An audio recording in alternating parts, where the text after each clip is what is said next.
Ελληνικό. Ένα χωριό που βρίσκεται στο βορειοδυτικό τμήμα του νομού Κορινθίας, βόρεια του όρου Σκυλίνη, σε υψόμετρο 510 μέτρων. Απέχει μόλις 10 χιλιόμετρα από την παλαιά εθνική οδό Κορίνθου Πατρών, στο ύψος της Λυκοποριάς. Παλαιότερα το χωριό ονομαζόταν Λούζι. Ο αρχικός οικισμός βρισκόταν βορειοδυτικά της θέσης του σημερινού χωριού, στη θέση Παλιολούζι.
Καλύτερό μου για μένα, διότι πραγματικά βλέπω τον κόσμο να συγκεντρώνεται γιατί θέλει να πάρει μέρος στο γύρισμα της εκπομπής, θέλει να δει από κοντά πώς γίνεται η εκπομπή Σεριάννη στο χωριό και παράλληλα καλωσορίζει την εκπομπή με εδέσματα. Έχουν φτιάξει εδώ οι γυναίκες του χωριού ωραιότατες συνταγές, έχουν φτιάξει φαγητά και γλυκά, τα οποία πραγματικά κάποια δεν τα γνωρίζω και θέλω να μου τα πούν τι ακριβώς γλυκά ή φαγητά είναι.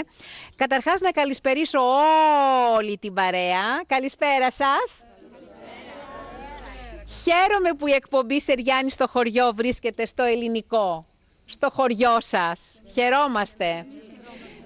Και χαίρομαι ιδιαίτερα που γνωρίζω και εσάς αυτό το τραπέζι πραγματικά με προσελκύει από ώρα και θέλω να δω τι ακριβώς είναι αυτά που μας έχουν φτιάξει οι γυναίκες. Όπως είπαμε λίγο πιο πριν, κάποια τα ξέρω, κάποια όμως δεν τα ξέρω. Παράδειγμα τώρα, αυτό εδώ δεν το ξέρω. Ποια κυρία το έχει φτιάξει? Η κυρία Σίλβια, από την Ολλανδία η κυρία Σίλβια. Ξέρετε ελληνικά? Λίγο. Κυρία Σίλβια, τι είναι αυτό? Είναι πανακότα. Είναι πανακότα. Πανακότα Με ζάχαρη. Κρέμα μόνο? Ναι. Δεν έχει τίποτε άλλο μέσα? Ναι, με ζελατίνα. Με ζελατίνα. Ναι. Ωραία. Καλοκαιρινό γλυκό? Είναι καλοκαιρινό, είναι... Θέλει ψυγείο, θέλει. Ναι. Θέλει ψυγείο. Ναι, εννοώ αν θέλει ψυγείο. Μαζί με βυσσινό. Βέβαια. Το συνδυάζουμε με βύσσινο. Θα ήθελα να δοκιμάσω από αυτό. Λοιπόν, απ' όλα θέλω να δοκιμάσω. Και μετά να κάνουμε διατροφή. Λοιπόν,